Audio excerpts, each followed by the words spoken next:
morning, good afternoon, good evening, and welcome to the Oraculos True Divination podcast, where I bring you ancient wisdom from the modern mystic. I'm your host, Michael A. Bryan, and joining me all the way from Israel is Mr. Michael Ofek. Michael, thank you so much for being here. Thank you, Michael, for having me. Awesome. Michael, I'm super excited to dive in with you into the conversation where we're going today. But before we go there, for those of you who this is your first time joining us here on the Oraculos True Divination podcast, this is a podcast where I bring you interviews from astrologers around the world who aren't just changing their own lives through their astrological practice, but they're also making contributions to this greater field of astrology that we all know and love. So if you want to be a part of the magic and the momentum that we're building here on the Oraculos True Divination podcast, give yourself a moment, go down below, like this video, but also hit the subscribe button and also hit the notification bell so that you can receive notifications of when I bring you these interviews each and every week. Now, Michael, I'm super excited to dive into this conversation today with you because we are going to talk about something that is very near and dear to my heart as well, and that is what is the cosmological underpinning of this astrology that we know and that we love. And truthfully, I first met you, well, we didn't actually meet, but I first saw you when I came to UAC and I sat in your lecture on the nature of light and the role of light within the context of our tradition of astrology. And I was really deeply inspired by your talk because a lot of what you said tied in with my own hermetic background and my own personal spiritual studies that aren't necessarily astrological. So it was really wonderful to be able to sit down and see someone holding that sort of space at UAC. Thank you for attending my lecture. Yes, well, this was a culmination of many years of research, which was kind of the product of my obsession with trying to find, as you said, the core principle that underlines astrology. It was always a kind of, sitting there implicated in the background because as I began astrology, I could never really be satisfied by taking things as given. So I did, observe things were working, but I still couldn't really feel that I understood what I was looking at and why certain things are derived from, certain placements, certain elements that we're taking as given, signs, houses, rulerships. So I was always trying to peek behind that and understand on what principles was those signification derived. So that was, I think, one of the main things that even propelled me in the first place to start learning astrology, because it was for me a quest to understand, existential questions, the working of the cosmos, the nature of the soul, all those really archaic contemplations. So it was never really about making charts, even though I do enjoy it, and I don't think you can really understand and learn astrology without it. And that's a category by itself, because this is the place where we guide people and help people. And, so I have a lot of respect for that side of astrology. But my quest was more for the essence, for the source, for the origin, for the uniting elements behind the language that we are so used to, and take for as given to a certain extent.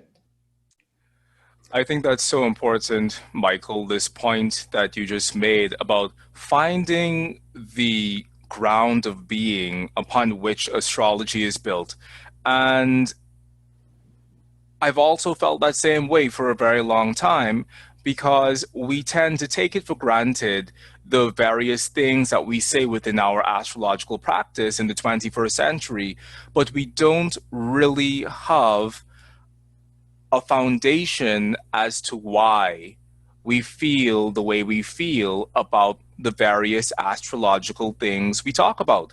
And what we find as we look back in antiquity is we find this rich language and essentially a rich philosophical heart of astrology.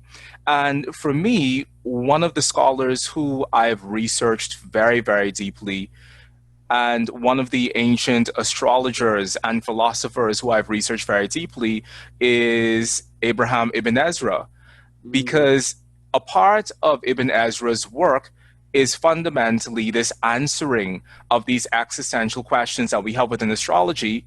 Why are there 12 signs? Why is Aries the exaltation of Leo?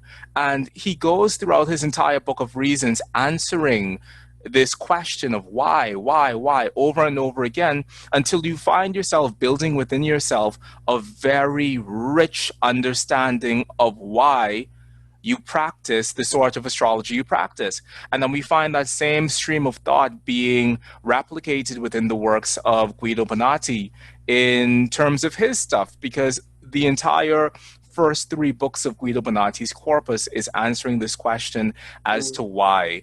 And so I really am inspired by you and your work and your own quest within astrology, because I think that more astrologers need to understand the philosophy upon which astrology is built as a means of giving them a deeper relationship to their astrology. Because if you don't understand the philosophy or the reason as to why, then it's as if you have a house that's built on the sand.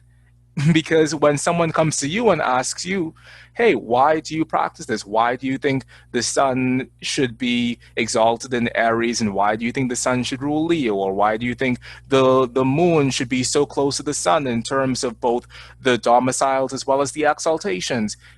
When you can answer that intelligently, even if it may not stand up to our modern concept of science, if you can answer that in a deeply well thought out philosophical way, it adds more depth to the astrology that you practice. without a doubt, without a doubt, every astrologer needs a philosophy as the background of his practice, a philosophy, a ethics, an ontology. It's kind of a unifying theory, you may say, behind this language that needs to be coherent. It needs to be in some way, how can I put it, steady, that we can build it as a foundation, at least in the most universal ways that we can agree upon, because we agree upon mostly upon universal. It's the specifics that we may quarrel on.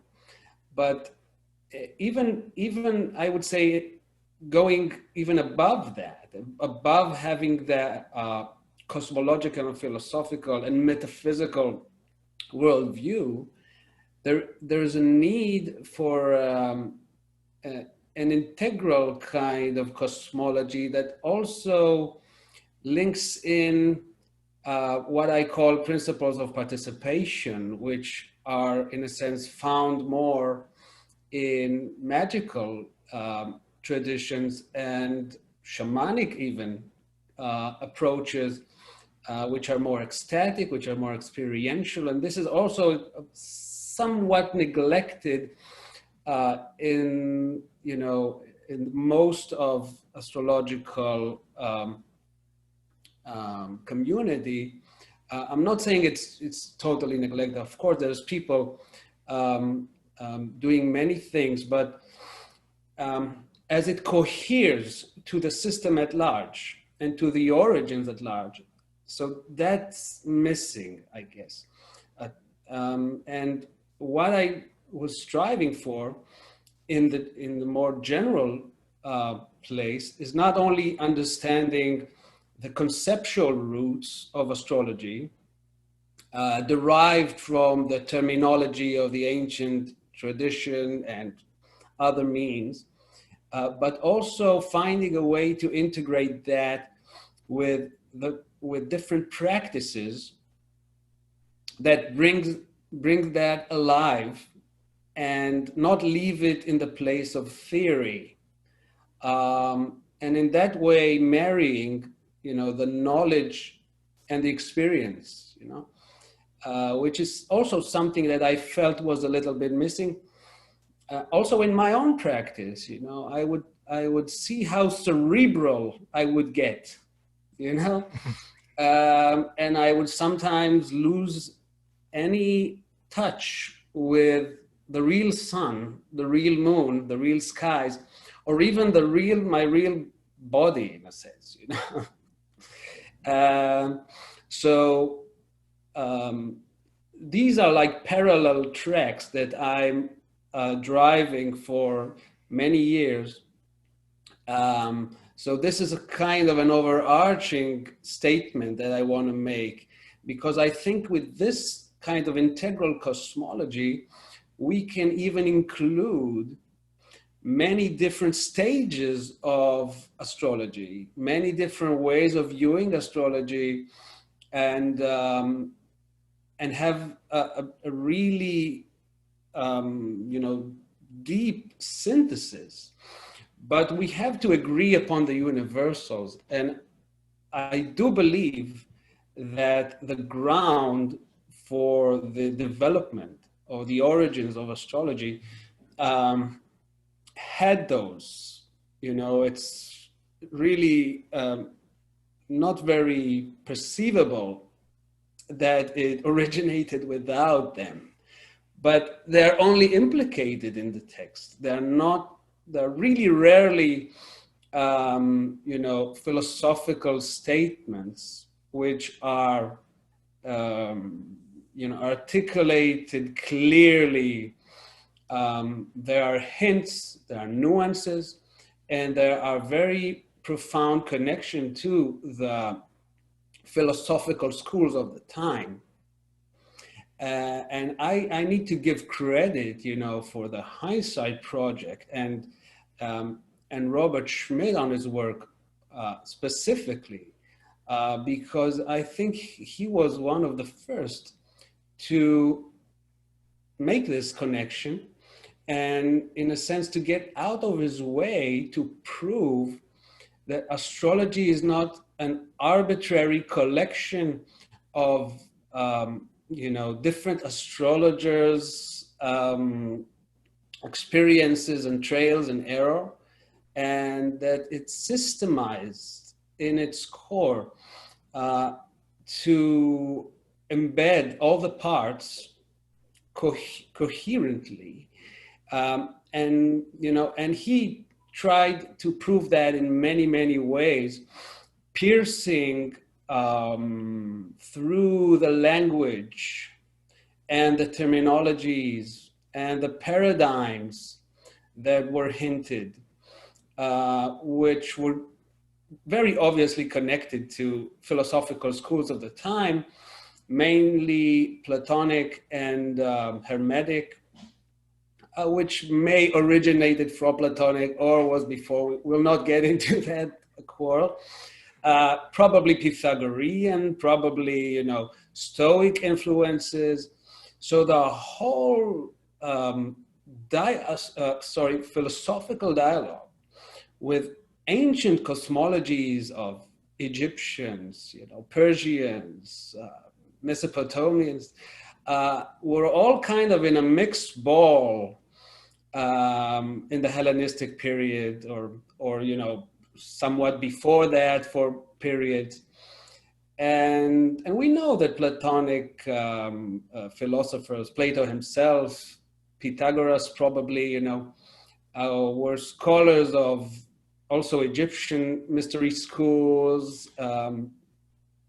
So trying to recollect the pieces behind this rich view of the cosmos was my aim, through those many years.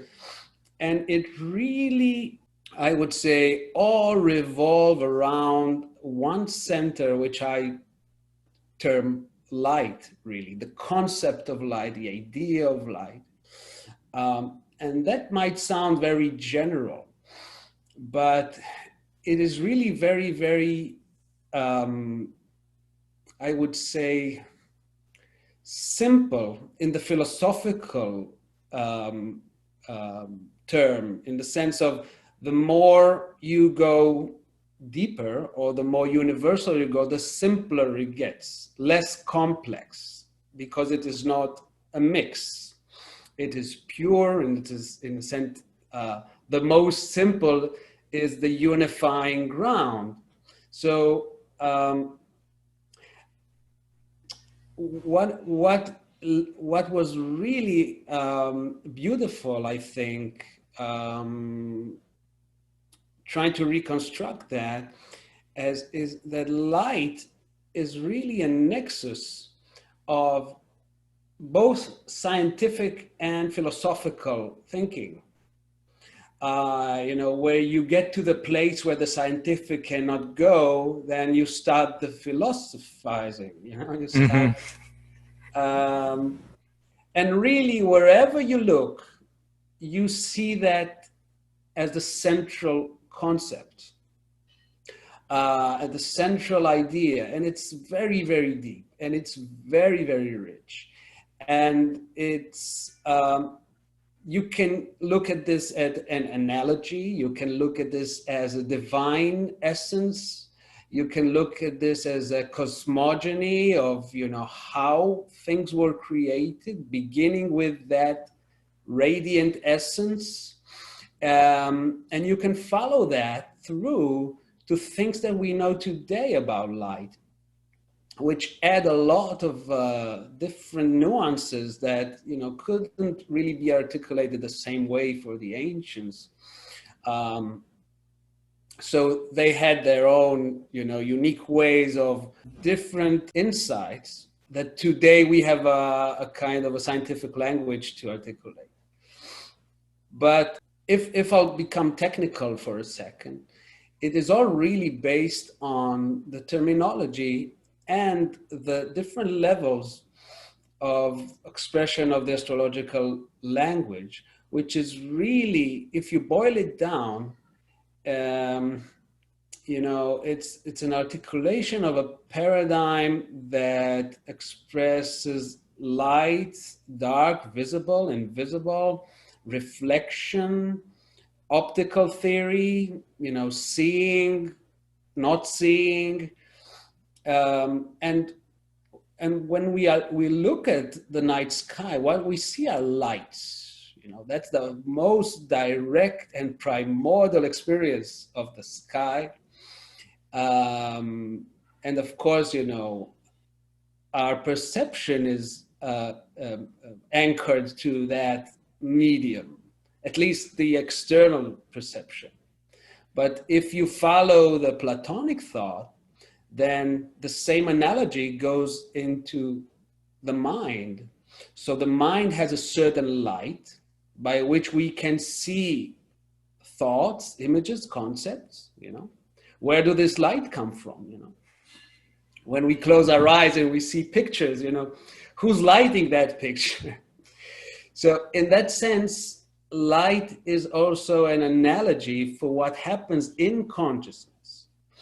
And that brings a lot of insight into what astrology is revealing, what we are really looking at when we see the dynamic of, planetary phenomenon, and we experience it as lights ascending, descending, becoming visible, disappearing, becoming, the magnitude rises and lowers, etc., etc. So when you look at the terminology, of the ancient language, you see everywhere the light element. It is not the only paradigm, but it's the most substantial one, most fundamental one.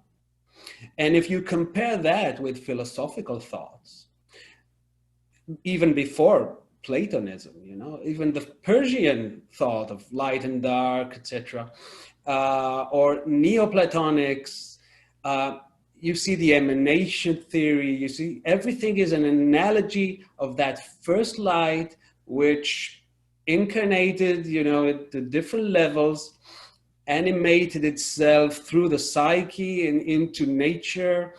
So,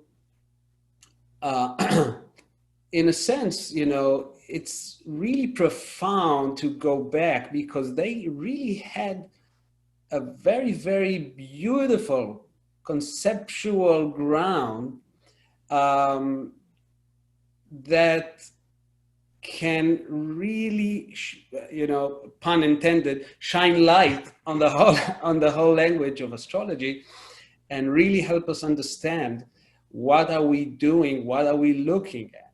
As I listen to you speak, I'm reminded of the pre-Socratics and how they collectively were looking for the theory of everything. The thing Right. that in the 20th century we ended up calling the theory of everything, they were looking for it then as well.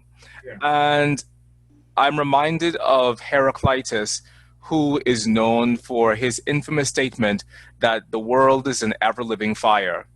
Mm. And a lot of philosophers have thought that that represented something that was purely analogy, but modern mystics and even mystics then felt as if this represented the fact that we are all these embodiments of light.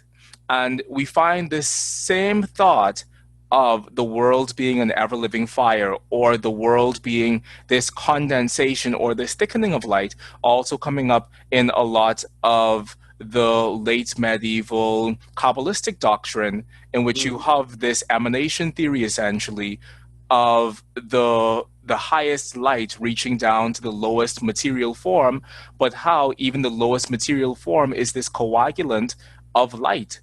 And so I think it's really beautiful, this reclaiming of the centrality of light within the context and the concept of our astrology, because we see traces of this already happening within the ancient world. Even the reason why, according to Ibn Ezra and Guido Bonatti, why our signs start with fire signs, i.e., why does the zodiac begin at Aries? Is this concept that within the principle of fire is the principle of generation, and within the principle of generation is this principle of life.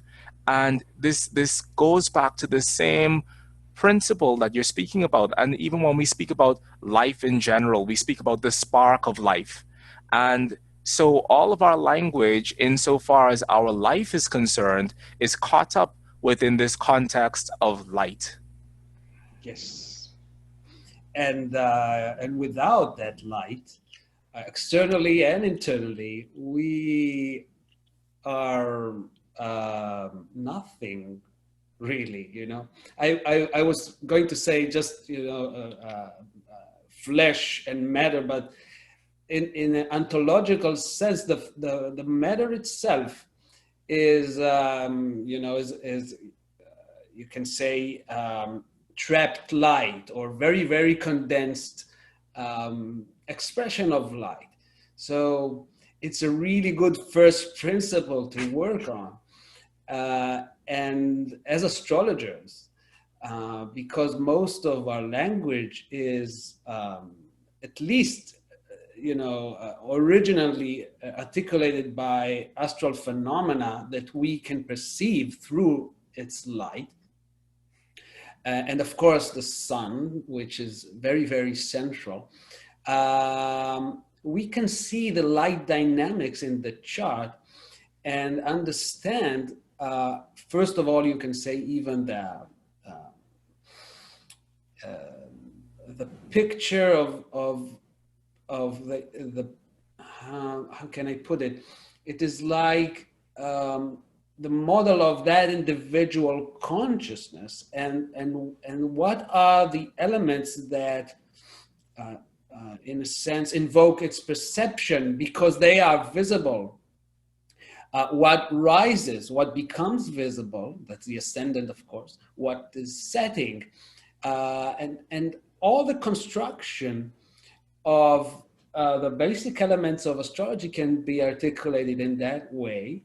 And if you also add in the metaphysical elements, and you take the, let's say, the 3 or 4 Platonic levels or Neoplatonic levels, then you get a very rich, multi-leveled way of viewing not only life and the cosmos, but the elements of astrology. As you were saying that, I'm reminded that even Plato in the Timaeus, he speaks about before there was anything, or in order for there to be anything, there first had to be fire and earth. Because Mm. the fire gave us the light by which we were able to see matter, and then the earth was the matter that was worked upon by the divine in order to create the various forms of life that we see. But there was even then this concept that fire and earth were necessary, because if there wasn't light as a concept that is embodied within fire, we wouldn't be able to perceive matter.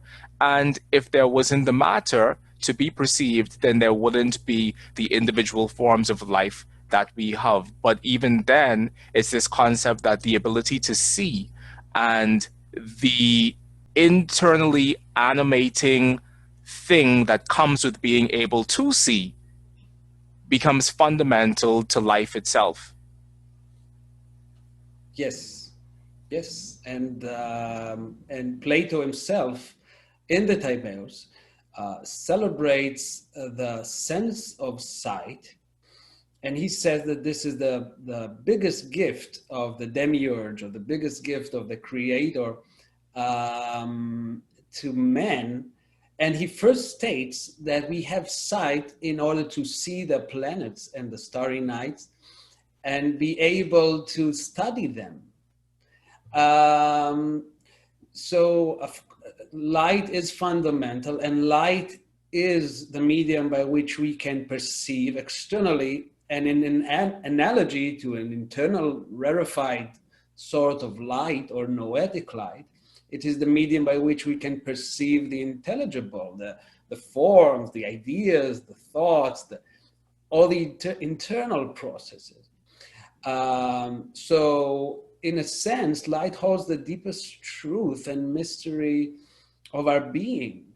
And that is why, since the mists of history, people are trying to understand light. Scientists and philosophers, both. And until today, we don't really understand what it is. So that's a great mystery. But, astrology doesn't tell us what light is, maybe, but it does tell us how it works. And that's a kind of, applied metaphysics, It's not enough to maybe understand something, or maybe it's not even accessible to the mind, or at least not to the discursive thinking or intellect. But if the ancient did understand the workings and put it in a language that can be experienced, can be differentiated, can be understood, in the sense of individual holding a certain, you can say, light pattern, which they radiate or express in their life. So this is what the chart in a certain way encapsulates. So part of my reconstruction of that, as you've seen in the lecture, I did also a longer 3 or 4, almost 4 hours workshop on that, was first of all showing how each of the parts are an expression of light dynamics and are also expressive of certain light phenomena in the sense of how light behaves. Um, and so I was arguing that, for instance, the zodiac is a spectral expression of the light of the sun, which is derived from the cycle or the relationship of the sun and the earth. So at every point in that relationship, there is a certain amount of dark and light, you know, as the day grow longer, and night decreases. So this is just I would say, the most concrete experience. But even putting that aside, there is a certain quality of light. In the earth, it might express itself in, dryness and wetness and cold and hot and, all these qualities. But if you go to or look at it in densities, or the finer expression, so it's a certain quality, it's a certain state, it's a certain, I call it light forms,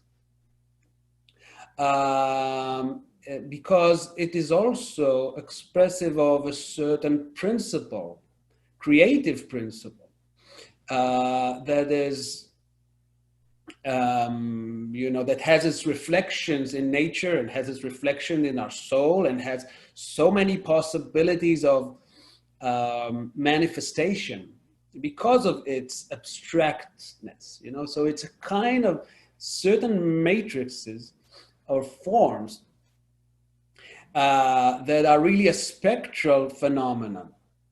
So the one thing that I argued in that lecture that really our astrology is solar centric, because at least in the solar system, all light is coming from the sun, at least 99% of it.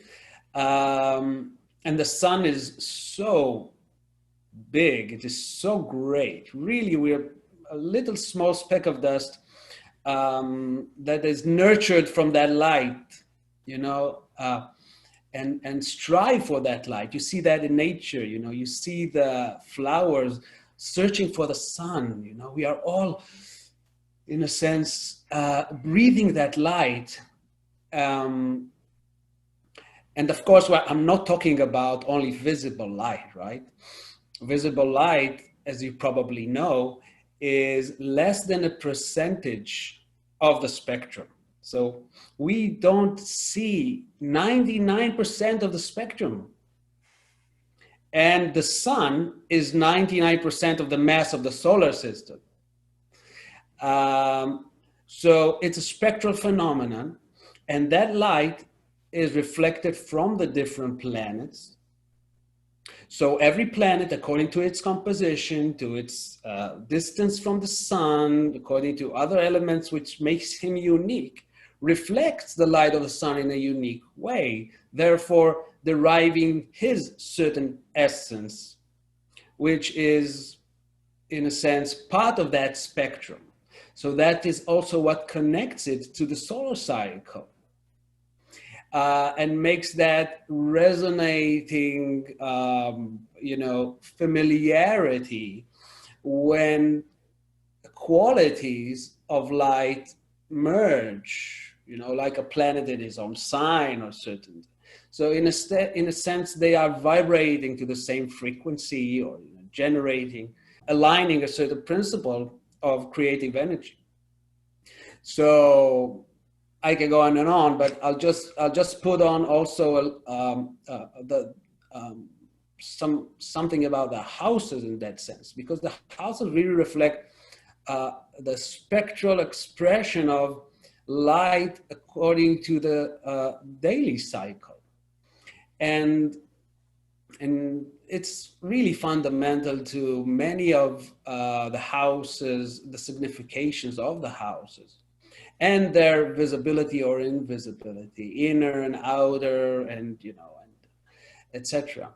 So I took that principle and projected it on, well, all elements really, all ancient doctrines, from dignity to lots to everything. And even without links to hints, I can uh, put back pieces of the puzzle that were missing, and like an archaeologist, constructing the vase back to its original beauty. I really love the way in which you've taken this concept and you've searched for the remnants of this concept within every part of astrology. Because what you've ended up doing is rebuilding a relationship between these primary principles and the rest of the body of astrology. And I think that that's something really special that all astrologers can benefit from, because once again, it allows people to have a reason for doing what they do that isn't solely personal. And I know that a lot of people get into astrology because it allows me to understand my chart or it allows me to understand my spouse's chart. But I think that there must still be a reason beyond the one that we've personalized. There has to be a greater cosmic reason that plugs us into this astrology. And the point that you made about how the chart essentially speaks about how a person carries their light within this lifetime and how a person essentially radiates that central light within themselves within this lifetime. I think it's really, really, really special and it's beautiful, and it adds another layer of depth and profundity to our experience of the natal charts. Because if we all moved through our astrology with this concept that the chart shows us how we radiate our core light out into all of the other aspects of our lives, I think it allows us to approach our astrology with a greater sense of reverence and awe and a deep sense of humility, because we realize how we are plugging into a larger process that's even greater than my chart or your chart or anyone's chart. We are all essentially these fractal images of light. And as refractions of light, our sole purpose in this lifetime is to not only reflect that personal light that is within us, but to also reflect something of the greater light that we all come from and the greater light that represents the ground of being for each and every one of us. So I think it's a beautiful way of articulating that concept, because it really even moves me to feeling a deeper connection to the work that we do. Yes, and it's also very, very practical. It's something that I showed in a little bit on the lecture, more than workshop, that taking many of the ancient techniques that has to do, let's say, heliacal rising, the phases, which was really important. Other phases also, but phases come from appearance. The word is appearance. It's the fa word. It's the phos. It's the light. It's something that appears. Phenomena. And if you understand, the ancient conceptualization of light in the metaphysical sense, then you can understand this sort of dynamic inner chart very concretely, very clearly, in a sense. So I show many different techniques that are, in a sense, derived from this concept, and very practically show how to delineate them.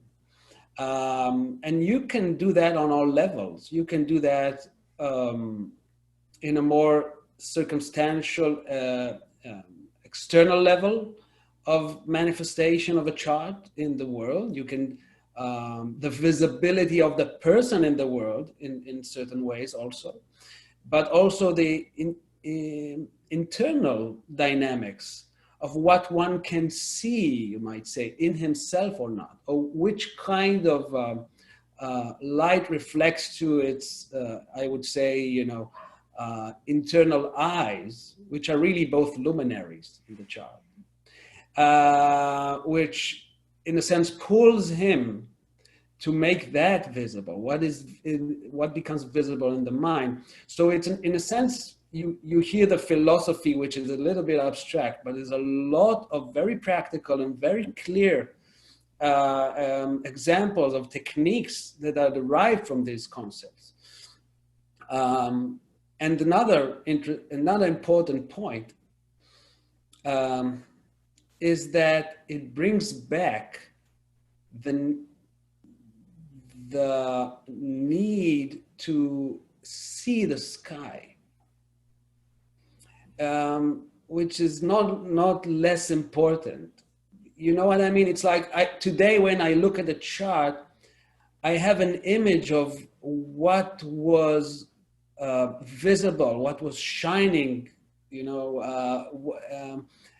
the whole 24 hours, what was rising before, what was setting after. And that's kind of a very intense pool of energy in the psyche and in the chart. So it kind of revives something which is more based on that direct experience of the sky. It's kind of nostalgia, that the ancients, they didn't have light pollution. They would come out and see the sky in full glory. They experienced a planet rising first, from the rays of the sun after being invisible for a while. That was really a strong experience, even a very strong emotional experience. So I think that is also an important element, that it brings you back to the sky. It brings you back to that visible essence. And just a small digression, some of the elements in ancient astrology, less in the later Hellenistic, but you can see, for instance, Aratus or different ancient poets speaking about different omens, astrological omens in the light of the moon. If it has a halo or not, that will say this, that will say that.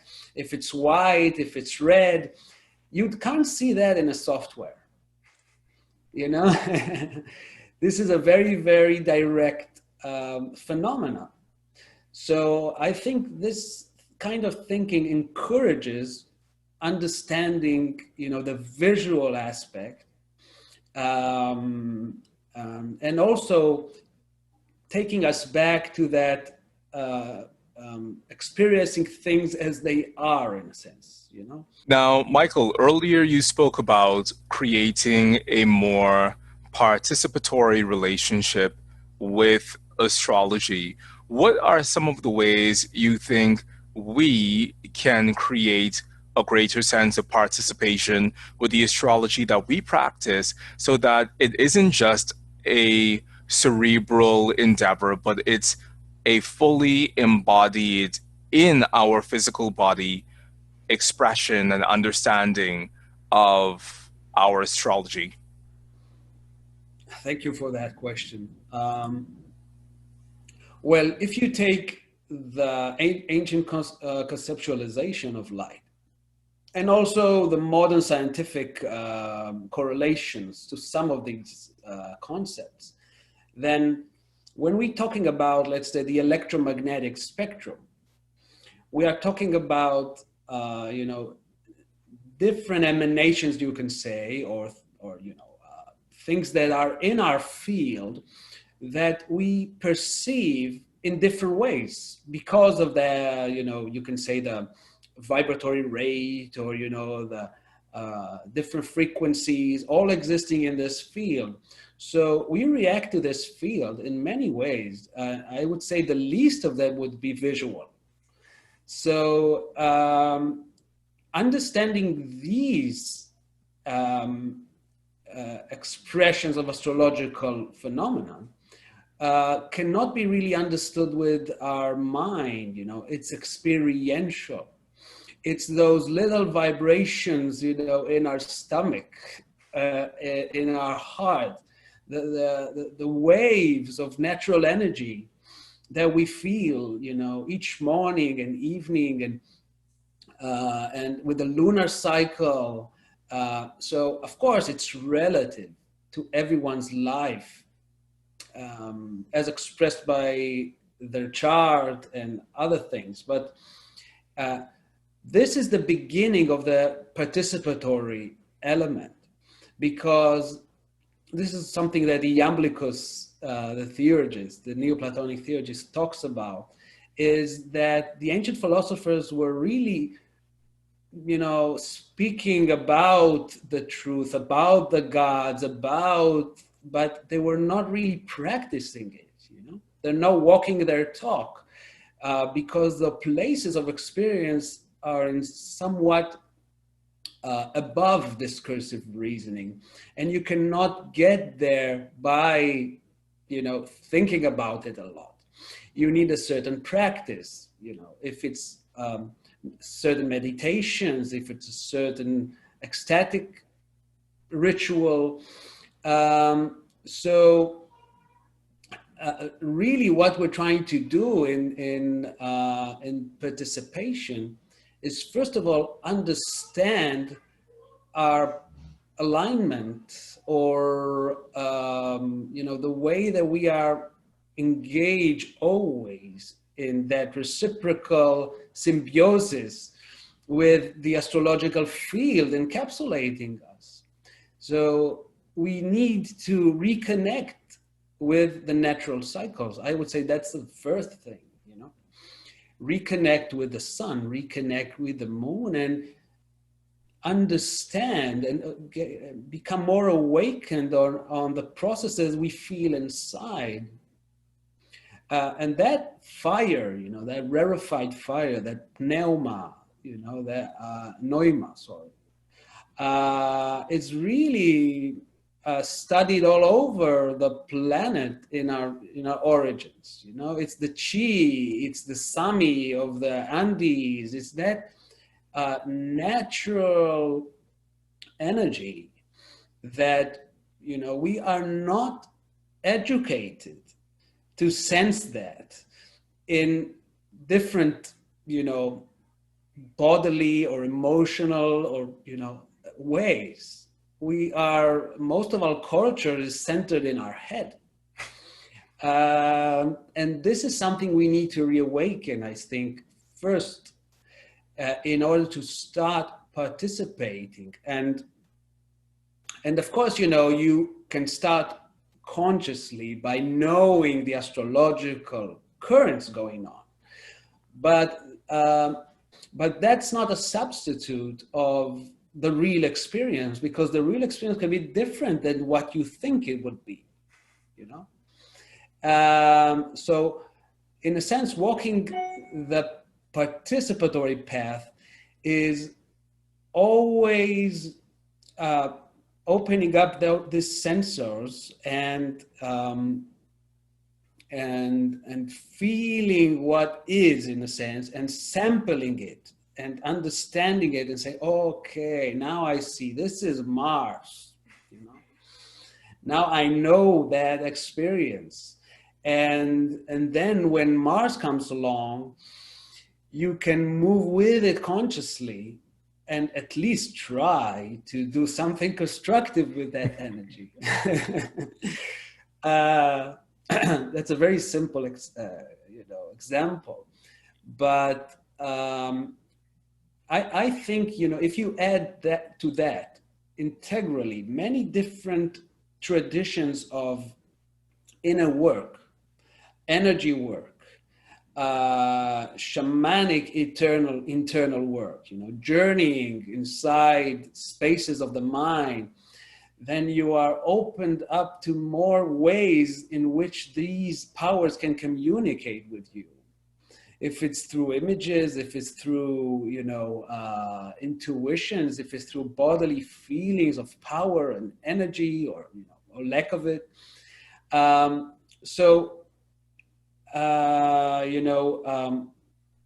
Traditions like Qigong, for example, this is the same fire. So when I was trying to put that together, I found, in the theurgic tradition, I found the models, which is really the same Neoplatonic hypostasis, levels of creation, but theorized more as three centers or three suns. So this is the doctrine of the three suns, which is really like those, every layer is like the image of another one. And it's kind of like the sun within the sun within the sun. There's the physical sun, but the astrological sun is not really the physical sun. It's the principle, the solar principle within that person. And also the noetic principle, which is kind of the higher hypostasis above that. So I'll not go into that too much, but I took that and projected it on the body and made a kind of a parallel of many, many traditions having at least fundamentally the three main centers of perceiving the world, which is really the head, the heart, and the navel. So there are more, yes, but these are really the central ones. And if we know how to work with them, we can sense those waves, those astrological waves, in many levels, and feel or observe their cycles within us, and not get grabbed,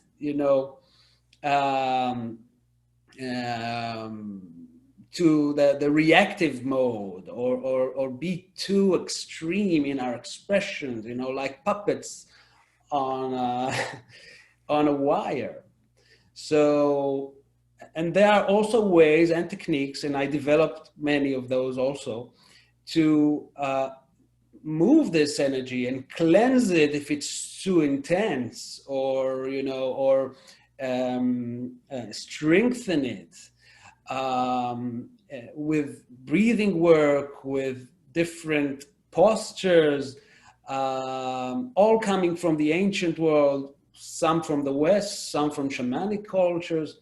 So this is all ways in which we can participate.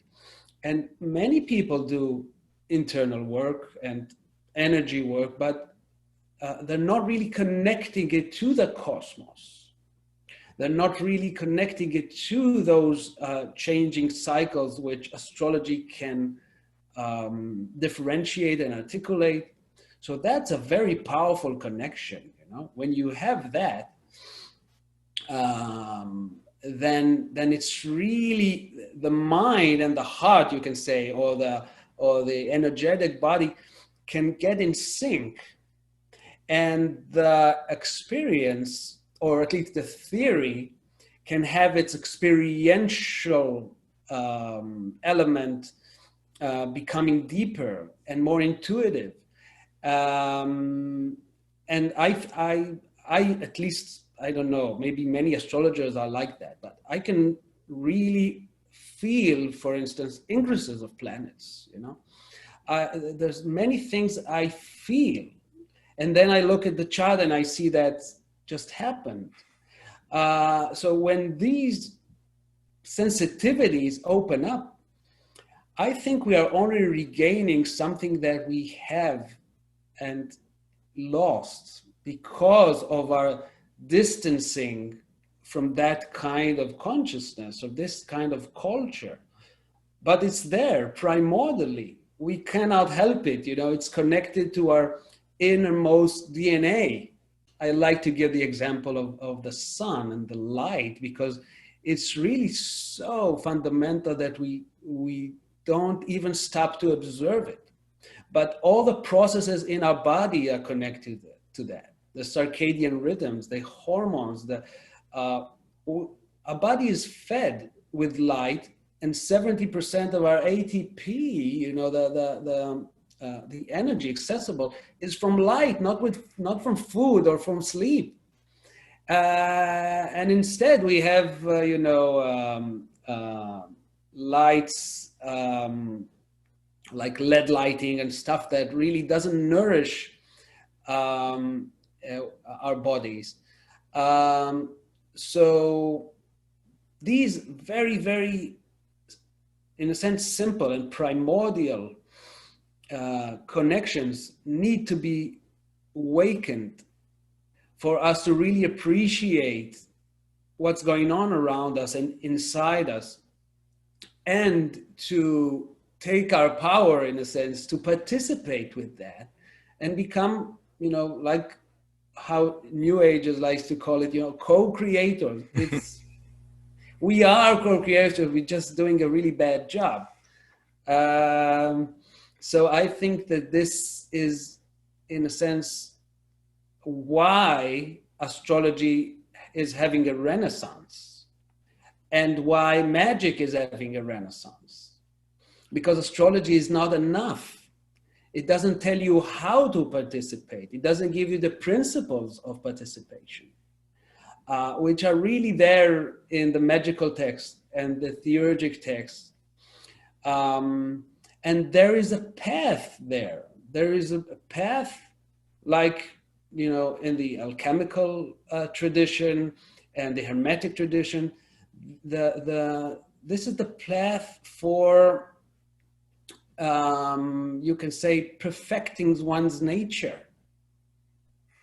Mitigating the different influences and aligning yourself and becoming more healthy in body, healthy in mind, healthy in soul. We know that when we are in sync with nature, we are more healthy, in all levels. So when we are in sync with these natural cycles, then we are internally and externally more healthier, more powerful. And these elements are there in the beginning of all these philosophies.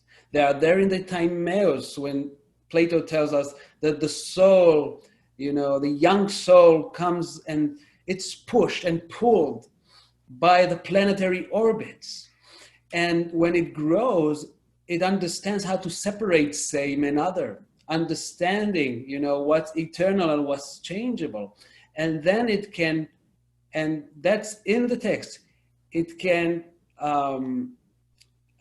synchronize. That's not the word Plato used, but it can synchronize its inner internal orbits to the external orbits, its internal consciousness, in a sense, to the external consciousness, and then become more than itself. It really takes its power to become an instance or an image of the demiurge. And that's also the path of the theurgists. The theurgists, they don't want, physical gain or stuff. It's not that they are, won't enjoy it or something, but they want this kind of transcendence to become a part of the working cosmos, to become, in a sense, you can say a god while on earth, because this is in a natural right, you can say, or at least something that if we practice it, I think even as a culture, we might transcend so many of the conflicts that we're having, because this kind of practice takes out the "it's all about me" thing.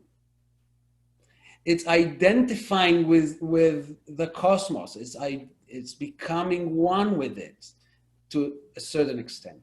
And then if you work from that, then you work from that universal. You identify with all human beings, you identify with all sentient life. So there's, much less of that ethnocentric struggles. And I think that's the path that astrology calls us to walk. It's, you can say, first and foremost, it's growing into your own chart. It's really owning your own cosmic reflection. And by doing that, you get in line with what the cosmos has planned for you. It's like your birth chart is an idea, a mixture of these universal forces, which is unique to you. So it's an idea that wants to be expressed. So becoming who you are in that sense is also becoming, in a sense, that cosmic image. So it's not losing your individuality. It's increasing your individuality in the context of the cosmos and not in it separated from it. And you can see that, all over the place in different texts, alchemical texts and hermetic texts. In the alchemical text, you have that massa confusa. You have all the seeds of the metals there, but they are corrupted and impure. We need to take those seeds and clean them and transform them and align them and express their higher aspects and not their lower, polarized, raw expressions. Beautifully Which said. are very, very crude. And, we're doing that again and again in history, just never learning. If you would all observe astrology, in a sense, and give it recognition for the things that we are all moving together in universally, not talking about the relative of everyone's chart, but right now, like what's going on in the world. If we would, if we were really guided by this recognition, then we know how to act to mitigate the extremes. We would know how to act to make the best of that and to express the noblest aspect of those configurations. Beautifully said, Michael. And at this point, I'm really sure that our listeners and viewers are wanting to know how to get in contact with you, because I know that you do a lot of this teaching as well in workshop formats and seminars. So if someone wanted to get in contact with you in order to learn from you or to study with you or even get a reading, how could someone reach out to you? Well, at the moment, I'm working on the English version of my site, which is really something that I wanted to do for a very long time, but haven't had the time.